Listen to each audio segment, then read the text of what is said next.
Hello boys and girls, welcome back to the channel the Jemmy 7. ఈ రోజు అయితే మనం సుజుకి వి స్ట్రోమ్ ఎస్ఎక్స్ తో అయితే వచ్చేసాం.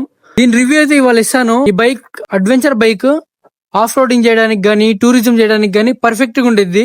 దీని గురించి అయితే మనం ఇవాళ డ్రైవ్ చేసి క్లారిటీగా మీకైతే ఎక్స్ప్లెయిన్ చేస్తాను. ఇదైతే నా ఫ్రెండ్ బైక్, నా బైక్ వాడి దగ్గర పెట్టేసి తెచ్చుకున్నాను. దీనిపై అయితే కంప్లీట్ గా రివ్యూ ఇస్తాను. మనోడి దగ్గర కూడా చాలా ఇన్ఫర్మేషన్ తీసుకున్నాను, అదంతా మీకు క్లారిటీగా ఎక్స్ప్లెయిన్ చేస్తాను. ఆ తర్వాత వచ్చేసరికి అయితే ఈ బండి 250 సెగ్మెంట్ లో అయితే వస్తుంది. దీని కలర్ అయితే చాలా నీట్ గా ఉంది, ఎల్లో అండ్ బ్లాక్ తో వచ్చింది. బండి గురించి అయితే క్లారిటీగా అంతా కంప్లీట్ గా అయితే మీకు ఇన్ఫర్మేషన్ ఇస్తాను. గోప్రోలో కలుసుకుందాం. బాయ్.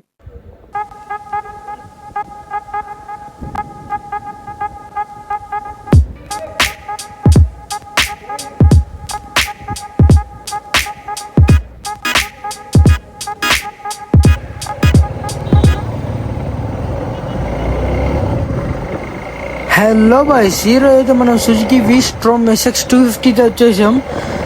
దీని మీద అయితే ఫుల్ రివ్యూ అయితే మీకు ఇస్తాను. ఫస్ట్ ఆఫ్ ఆల్ అందరికీ సారీ, నేనైతే గ్లోయర్స్ హెల్మెట్ ఏది వేసుకోలేదు, ఎందుకంటే నా ఫ్రెండ్ అడిగాడు, వాడికైతే ఇచ్చేసాను. మీరైతే సేఫ్టీ లేకుండా అయితే అస్సలు డ్రైవ్ చేయొద్దు. బైక్స్ అయితే సేఫ్టీ అయితే కంపల్సరీగా ఉండాలి. నేనైతే అసలు రికమెండ్ చేయను హెల్మెట్ గ్లోవ్స్ లేకుండా అయితే డ్రైవ్ చేయడానికి. ఖచ్చితంగా అయితే ఇవైతే వేసుకొని డ్రైవ్ చేయడానికి అయితే ట్రై చేయండి. పాయింట్కి వచ్చేస్తే మనం ఈ బైక్ గురించి అయితే రివ్యూ ఇద్దామని ఈ వీడియో తీస్తున్నాను. ఇదైతే హ్యాండ్లింగ్ అయితే చాలా కరెక్ట్గా ఉంది. బట్ ఏంటంటే ముందర వైజర్ వల్ల ఫేస్కి అయితే బాగా గాలి తగులుతుంది, ఫేస్ అయితే ఊగిపోతుంది. అసలు హయ్యర్ ఆర్పిఎమ్స్లోనే ఇట్లా అనిపిస్తుంది. స్లోగా వెళ్తే ఏం ప్రాబ్లం లేదు. ఇది ఒక డిసప్పాయింట్ అనుకోవచ్చు ఈ బైక్లో అయితే. కార్నరింగ్ చేయడానికి కూడా అయితే చాలా బాగుంది బైక్ అయితే. బట్ ఏంటంటే సిటీలో అయితే డ్రైవ్ చేయడానికి కొంచెం ఇబ్బందిగా కలగచ్చు. టూర్స్కి వెళ్ళడానికి అయితే కొంచెం బాగుండిద్ది. ఇది అడ్వెంచర్ బైక్ కాబట్టి మనం ఆఫ్ రోడ్లోనే ట్రై చేయాలి ఎక్కువ దీన్ని. మనమైతే నెక్స్ట్ అక్కడికే వెళ్తున్నాం. ఆఫ్ రోడింగ్లో కూడా ట్రై చేస్తాను, మీకు అది కూడా చూపిస్తాను ఎట్లుందనేది. సైడ్ బ్రదర్, బైక్ పుల్ ఇవ్వడం కూడా బాగా పర్ఫెక్ట్గా ఇస్తుంది. 250 సెగ్మెంట్లో కొంచెం పర్లేదు, బాగానే ఇస్తుంది. సిట్టింగ్ పొజిషన్ కూడా అయితే చాలా కంఫర్ట్, అంటే చాలా కంఫర్ట్ ఉంది.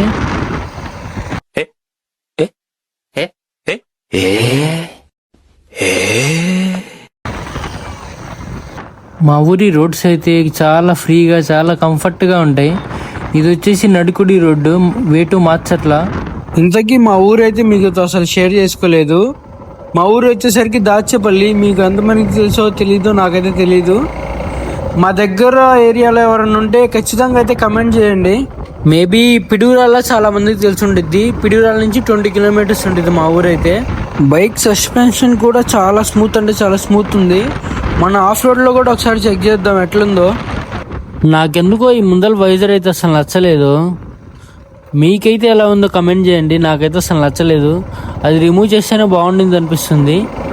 అది కాకుండా ఈ బైక్లో వెనక సీట్ వచ్చేసి పిలియన్ సీట్కి చాలా కంఫర్ట్ ఉందంట. వెనకాల మా మావయ్యని ఎక్కించుకున్నాను, చాలా కంఫర్ట్ ఉందని అయితే చెప్తున్నాడు. నేనైతే ఎక్కలేదు ఇంకా, అది కూడా ఎక్కి చూస్తాను. మా మావయ్య అయితే చాలా కంఫర్ట్ ఉంది, ఇంకా వెనక స్పేస్ కూడా ఇంకా ఎక్కువ ఉందని చెప్తున్నాడు. ఈ బైక్కి మైలేజ్ అయితే 38 నుంచి 45 లోపల వస్తుందని అయితే దీని ఓనర్ చెప్పాడు. మైలేజ్ టెస్ట్ కావాలంటే కమెంట్ చేయండి, మనం అది కూడా చేద్దాం. మన ఎంటీ పైన అయితే మంచి రెస్పాండ్ ఇచ్చారు, హ్యూజ్ రెస్పాండ్ ఇచ్చారు అసలు మీరైతే. దానికి మీకైతే హార్ట్ఫుల్గా థ్యాంక్స్ చెప్పుకుంటున్నాను. ఇలానే నన్ను సపోర్ట్ చేస్తే ఇంకా మంచి మంచి కంటెంట్తో మంచి మంచి వీడియోస్తో మీ ముందుకైతే తీసుకొస్తాను నేనైతే. మనమైతే ఎక్కువ లేట్ చేయకుండా అయితే ఈ బైక్ని ఆఫ్ రోడ్ మీదకి అయితే తీసుకెళ్దాం. అక్కడైతే టెస్ట్ చేద్దాం ఇది ఎలా పర్ఫార్మెన్స్ ఇస్తుందో.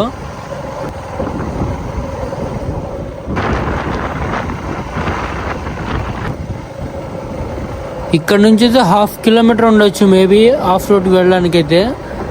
మనమైతే ఫటాఫట్ అక్కడికి వెళ్ళిపోయి ట్రై చేద్దాం. ఈ పక్కన రైట్కి అయితే ఆఫ్ రోడ్ ఉంటుంది, మనం వెళ్ళాల్సింది. ఇక్కడ నుంచి అయితే మనం ట్రై చేద్దాం. ఆఫ్ రోడింగ్ అయితే మస్తు ఉంటుంది రోడ్ అయితే.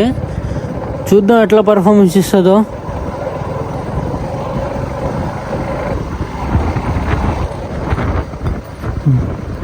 బండి సస్పెన్షన్ అయితే అసలు మామూలు లేదు. ఈ చిన్న చిన్న గుంతలు కానీ చిన్న చిన్న రాళ్ళు కానీ అవేవి లెక్క చేయట్లేదు అసలు మామూలుగా లేదు. బడ్జెట్లో మీరు ఆఫ్ రోడింగ్ వెహికల్ తీసుకుంటే బెస్ట్ సజెషన్ ఇది. డైలీ యూజెస్కి అయితే నేను అస్సలు రికమెండ్ చేయను. ఏదైనా టూర్స్ వేయడానికి ఆఫ్ రోడ్ చేయడానికి అయితే అసలు బెస్ట్ ఇది. ఈ బైక్ వచ్చేసి 2,50,000 సంథింగ్ ఎంతో పడుతుంది. మీరైతే ఆఫ్ రోడింగ్ వెహికల్ తీసుకుంటే 250 సెగ్మెంట్లో ఆ ప్రైస్ అంటే చాలా బెస్ట్ అనుకోవచ్చు. ముందలైతే రోడ్డు అయితే బాగా గుంతలు ఉంటాయి. దీని సస్పెన్షన్ టెస్ట్ అయితే ఇప్పుడు చేద్దాం, అసలు దీని సత్తా ఏందో చూపిద్దాం.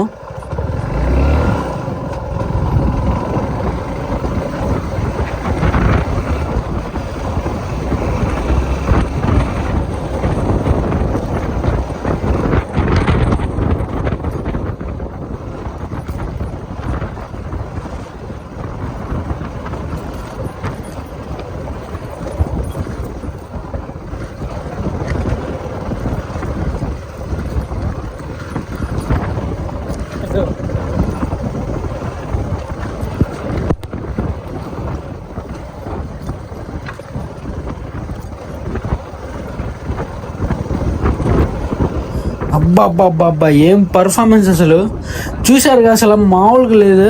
సస్పెన్షన్ అయితే బీస్ట్ అసలు ఈ బైక్ అయితే. నేనైతే మంచి స్పీడ్లోనే ఈ రోడ్ అంతా టెస్ట్ చేస్తున్నాను, చూస్తున్నారుగా మంచి పర్ఫార్మెన్స్ ఇస్తుంది. అడ్వెంచర్కి అయితే బెస్ట్ అసలు. నేనైతే KTM 390 అడ్వెంచర్ అయితే ట్రై చేయలేదు, ఇంకా అది కూడా ట్రై చేస్తాను, చూస్తాను. మా ఫ్రెండ్స్ దగ్గర అయితే ఎవరి దగ్గర లేదు ప్రజెంట్ అయితే. మీకు తెలిసిన సబ్స్క్రైబర్ దగ్గర ఎవరైనా ఉంటే ఖచ్చితంగా అయితే కమెంట్ చేయండి. ఈ వీడియో ఖచ్చితంగా మీకైతే ఇన్ఫర్మేటివ్ అనిపిస్తే ఖచ్చితంగా సబ్స్క్రైబ్ చేసుకోండి, అదైతే మర్చిపోమాకండి అసలు. ఇంకే బైక్స్ మీదైనా మీకు రివ్యూ కావాలనుకుంటే, స్పీడ్ టెస్ట్ కానీ మెరిట్ టెస్ట్ కానీ ఏదైనా కావాలనుకుంటే మీరైతే కమెంట్ చేయండి. అది కాకుండా మన సబ్స్క్రైబర్స్ దగ్గర ఏదైనా హెవీ వెహికల్స్ ఉంటే నాకైతే కమెంట్ చేయండి, నేను వాటిపైన కూడా రివ్యూ ఇస్తాను.